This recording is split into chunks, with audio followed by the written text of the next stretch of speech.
Hi folks, this is August Allen, and I just thought I would bring you aboard with my latest bus project. I have done a lot of work on the bus lately, doing infrastructure things. Number one thing that I did is one of the switch panels on the front on the dashboard has been completely stripped down, repainted, and then put back together.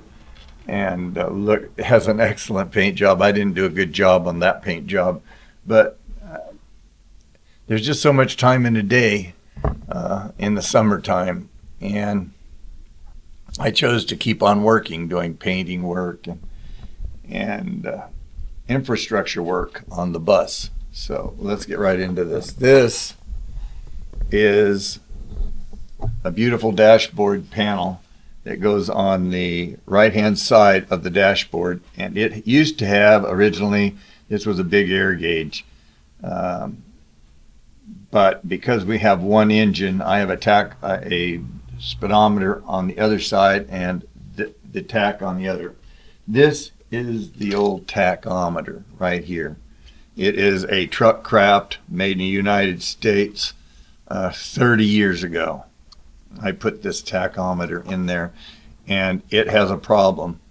It seems to, I think maybe it's a broken resistor, because this is an analog meter. So that means it had to be calibrated to the numbers with springs. It's like they used to do with the old radios and such things like that. It's an analog meter, where this is a stepping motor. And you can see how nice it looks. It really, I haven't repainted this rim. This rim is off of the old gauge. I pried it up and brought it out because I need the outside of this to hold that properly in the General Motors bus cluster. I'm going to turn this around so you can see the back here. This is the way all these gauges are pinned in. These the little pieces in here overlap both gauges, top and bottom, and then this piece up here overlaps the top and keeps the gauge in there. That's and this is the old bezel off of the original gauge, so the new gauge won't fall through. It looks pretty spectacular. This piece is going to have to come out and be painted. I used soda blast on it, color off of this that I painted 30 years ago. And so this either goes black. I was even thinking, I wonder if they have a really good chrome paint, and that would make it more uniform too, because this has the chrome bezel. Anyway, let's get to the point. This looks really good. Nothing I could do with this purchase. This thing is made in China. It is digitally steps, and comes with a very poor set of instructions that don't tell you anything about the hour meter and its operation. So what I'm going to demonstrate right here is this. Oh goodness, I'm got that. We have a very regulated power supply up here. Let me see, how can I get this to work? I need to be able to sort of monitor what's going on. I need a stand for my telephone. If there was an telephone that wanted to use a telephone. Okay. All right, we're going to put the old gauge back here because it's heavy and it can support what's going on there. All right, now you can see the instructions here don't give any thought about positive ground. And the bus is positive ground, so any meter that I have to use has to look to me while I'm trying to buy it whether it will accept positive ground. If you have grounded the inside of the speedometer to the steel case if it had one. This doesn't. It's a plastic case. This works fine. The only problem is I have bought 2 of them from Amazon, and there is basically, I see the same meter with other people's names on it and that sort of thing. Yeah, well, other people's names on it. Now, you just call the company up and say, hey, I'd like to have some of those. I want to have the stainless or the black basil or whatever, and that's what you're going to get. The issue I have here with it being positive ground is that I am going to have to turn it on and off by the negative supply, and I will have to, unless I want to do some kind of relay work, this light in the background of that meter is going to have to run anytime the engine is running. It's bottom line. And what's the big deal? So what? It's running during the daylight. You probably can't hardly see it. Anyway, I don't care. For the antique that it is, it never did have a gauge here. I mean, a tachometer here. Again, it was a big 1 needle air gauge. I have a small 1 needle air gauge, or 2 needle air gauge, your emergency air, and on the other side of the dashboard. Just don't get away. I mean, what's interesting here is, okay, this is a 1-to-1 tack that goes on the front of the Detroit engine. There's a place for it. I might put a little clip in here of that. My Tach Drive is right there.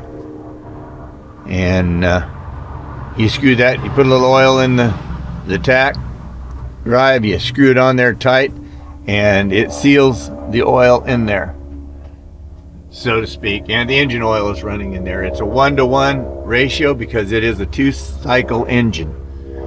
So this goes around every time. It goes once every time the crankshaft goes around once. So does that.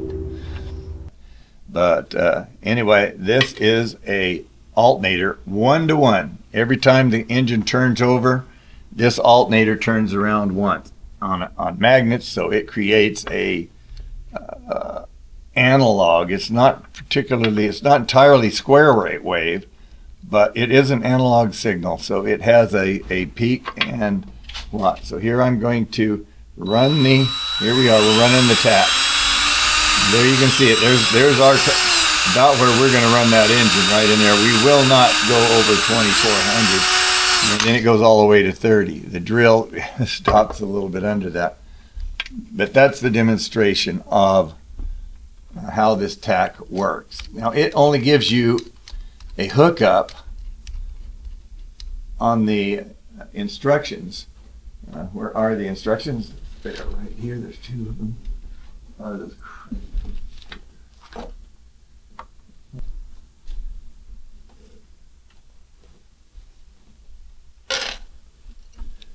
Here are the instructions for this thing, and I have a chrome one. I think they're from 2 different suppliers on Amazon. I'm not entirely sure of that. The one that sold me this one, I wrote them I actually texted him, and he says, oh, you don't even have to send it back. You can keep it. But the problem is no matter what I do, I figure out I cannot get the hour meter to work. This is set absolutely 1-to-1 because the Detroit Diesel is a 2-cycle engine, and every time it goes around, so does this. One time, and it has 1 sine wave for each pole. Now, something that is not. Let's talk about these. Let's talk about this. Press the black rubber button on the instrument for 3 seconds, then it will enter into the speed ratio setup. Okay. If you push it again, it'll go up. To push it in, it'll go down. That kind of thing. Something that is not here that I discovered in trying to get the hour meter to start up. I thought, well, that's really nice. It didn't just start because I powered it up. it is waiting for me to get a sine wave to it or something on that neighborhood. You got me. I have two of these. This one they told me I could keep. This one they're sending a return envelope. So the people that are doing the selling of this stuff are doing me right, very well. They're going to take this stuff back, but they're using my money for a given period of time. It'll be 5 days before this money comes back into my account.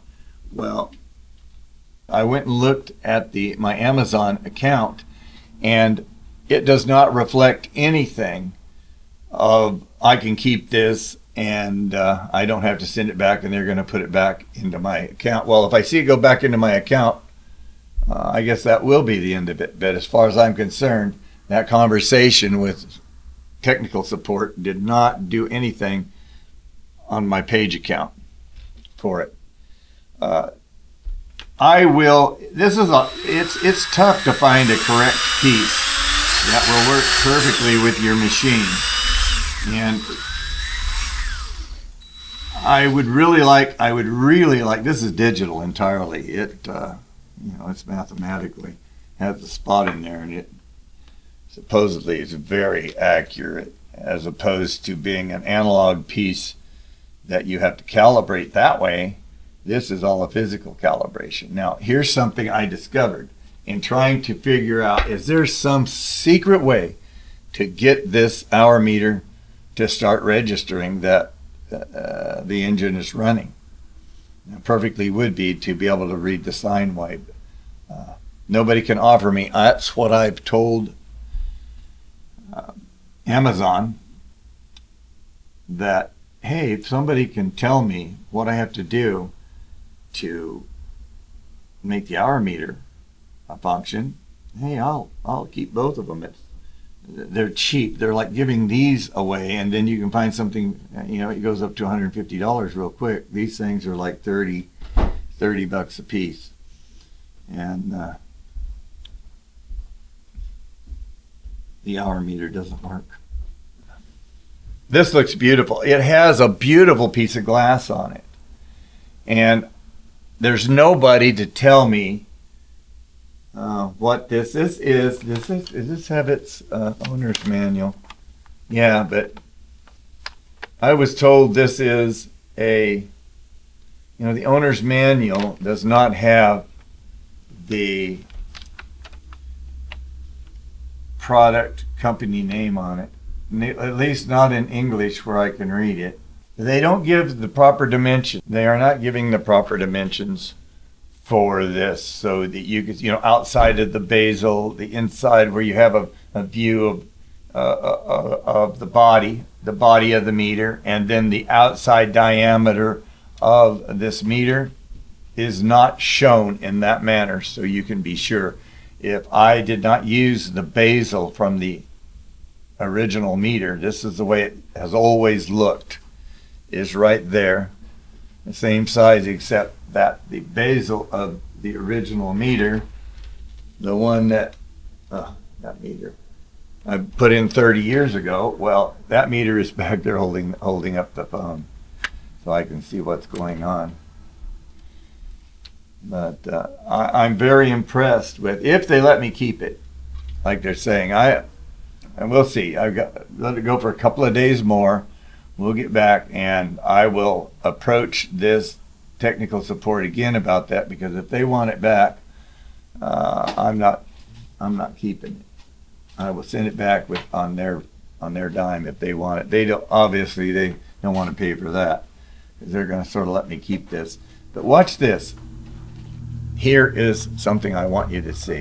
Let's see if we can get down here. Let's look at this. Can I put this thing a little closer to the table where we're looking so you can get a better view maybe? I don't know this, but this is something I discovered.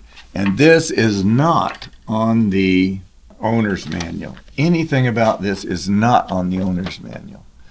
But what I'm going to do here is I'm going to turn this thing off.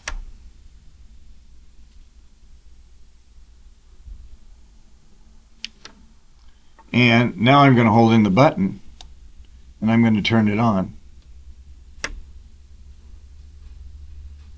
And now the display is dial or display or dial. What dial is on it? Now it quit. If I push the button, the only thing I can get now is the calibration by holding it for 3 seconds or something, whatever. And it's a 1-to-1 because that's what we're running. And that's my calibration. If you can see that, I wonder if you can see that number. What pulled out? Nothing. Okay, they're still hooked.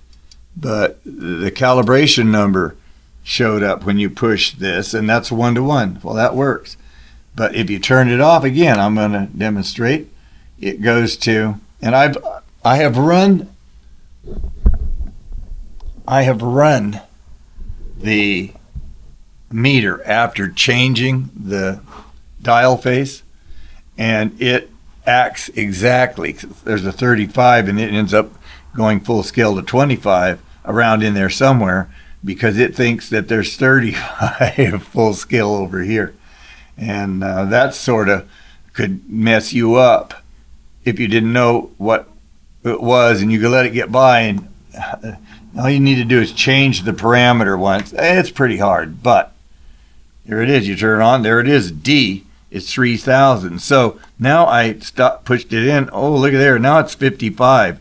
So I'm going to let it settle there. So it thinks that it has a scale of 55. And when I attach the drill to it now, to run it, there's the little alternator. That's what this is. Little one absolute one cycle per revolution. There it is. Look, you're at that's top in 15, 16. It thinks that's where it should be for what I said at 45 full scale, 50 something. Let's go back. We'll turn it off. We get it back into calibration. Digital calibration. This is really cool. This is a real nice way to look at that engine.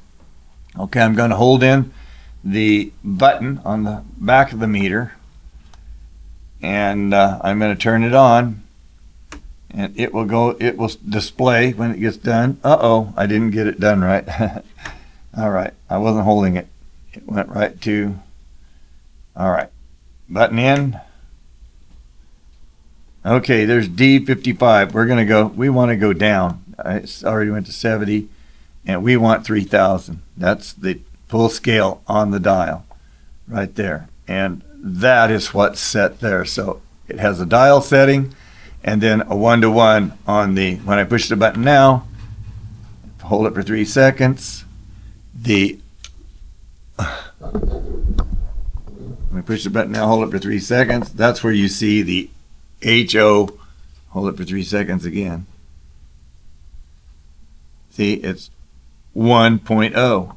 So it's 1-to-1 ratio. And this is a 1-to-1 ratio, so that is perfect.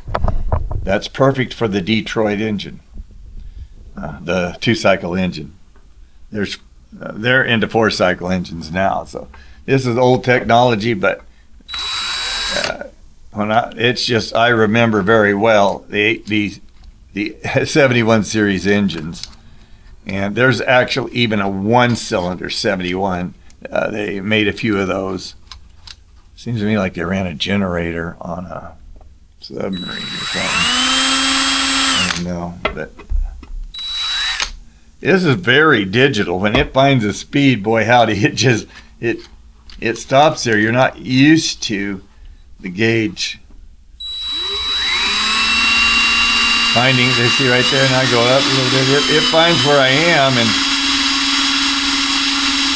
there it is, 2200. We're going to run it 2350 right in there. Every once in a while we'll get to 2350, and it'll do it if you can hold it. There it is right there. That's where you would run this engine. It's doing 2350. I don't think you can see it. Maybe you can. Yeah, it might show, sure. I think I am. Am I seeing it? I don't know. Let's get a better picture of that if we can. You can bring this, I want it to face, okay. Oh yeah, you can see it. beautiful operation. Digital, right to the point. And that I will be able to see exactly what the Detroit's doing with this setup. I can't interrupt the direction of the LEDs. So, as far as I'm concerned, when the alternator starts up, this will receive negative power through a relay system that's already in place. And the light's going to come along with it, if they let me keep the piece of crap. I'm very disappointed that I can't get the hour meter, and nobody can explain to me, here's the scenario. I would think that maybe somebody would say, because you go to extremes. Now you have, this is a sine wave. It's not an absolute square wave. Now if the hour meter were to be triggered by an absolute squareness of the wave, I don't understand it. It would be from peak rise to peak. The way that it shifted, there is something amiss here. I've gotten two of them, and this one was the black basil. They're sending me a return label. Good old Amazon for this, but it is it's a nice looking and operating product. But the idea that the hour meter may not work on a whole bunch of them that came over, or it needs, I don't know how that would be, because anything my alternator, if you're looking at an alternator, it's not a digital instrument either. So it's, let's see, if you were going positive, negative,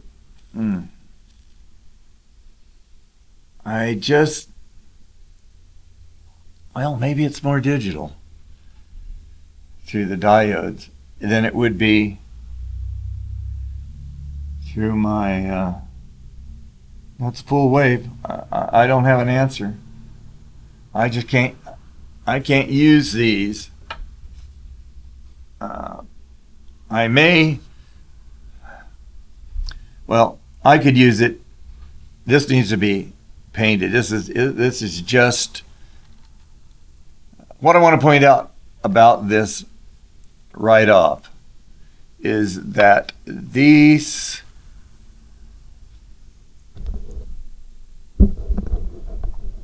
what I want to point out about this right off is these gauge holders in the bottom that have the Stewart Warner gauges in them right here.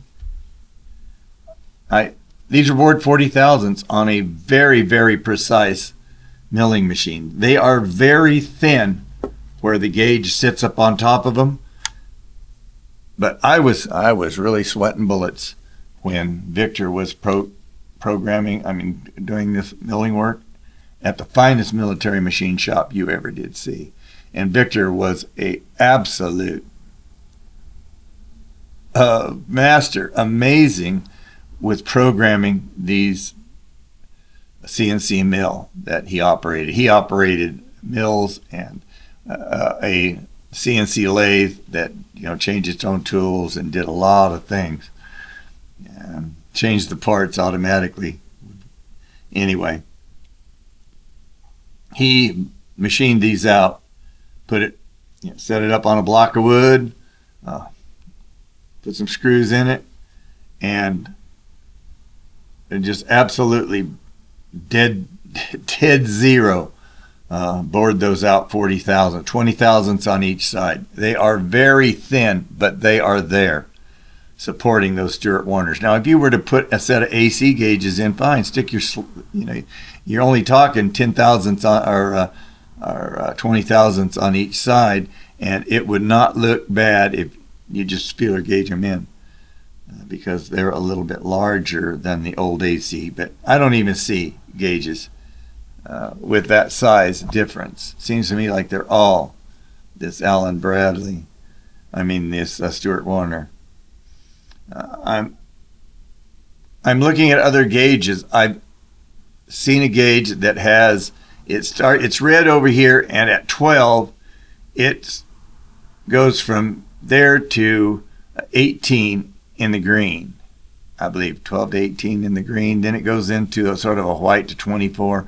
And at 24, it goes red. It has red. You're redlining it at 24. I really like that tack because it's exactly what this engine does.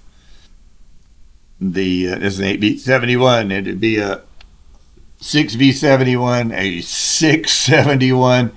If it has this tacking arrangement that's not running off of the alternator, then I could investigate I believe we have this, the alternator circuit. It has a output before the diodes that rectify it. So there is an AC signal to be had out there, but exactly what the tooth count and ratios are, I don't know. I know the ratios to this. It's been on my engine for 30 years, and I bought it new. It was a couple $100, but they sold this with it. And look at it; it's completely sealed in to keep the oil in it. It runs an engine oil, and it's just. I was checking it out. It's got 7,000 miles on it. I can't see anywhere on this drive pin. This is the drive side, and this is the side that goes in the engine, and I do not see any, 7,000 miles. I see a little bit of shine on there, but this thing, it really has no visible wear, only 7,000 miles. My goodness.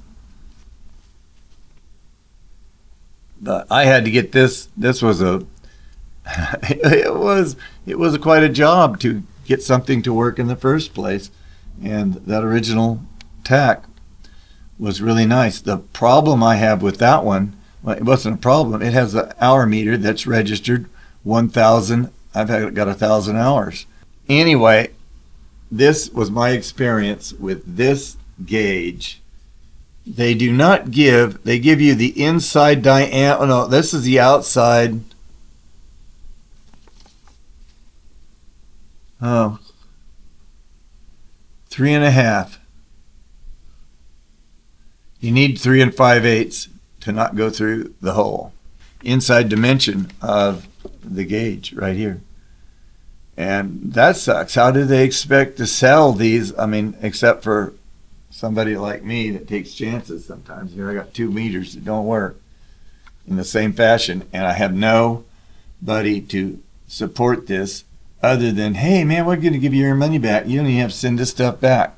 Well, I really appreciate that, but I would really appreciate a product that I could call somebody and talk to them about this, and they would say, oh, hey, your sine wave doesn't work with these meters. You have to have an absolute sawtooth square wave or something like that for this meter, and that's not. It's not acceptable. It really isn't, because this is a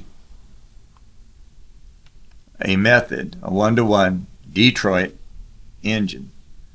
And oh yeah, they could have me. I could buy another sensor and count the flywheel, but I can't guarantee myself that is going to solve the problem, and then it will count. That will not solve my issue because I can't talk to anybody. I can't get a hold of anybody that knows anything about this. I know there's people out there, probably in China. This is the most perfect operation of the tachometer that could possibly happen. It doesn't care which way it goes. It's just a 1-to-1 sine wave. It is a true sine wave, not a square wave. And somehow I have in my mind, well, maybe that's the issue and we won't start counting, but because there's no mention at all about the hour circuit, it doesn't tell you. The hour meter will start when you turn on the ignition and put power to it for it to read that.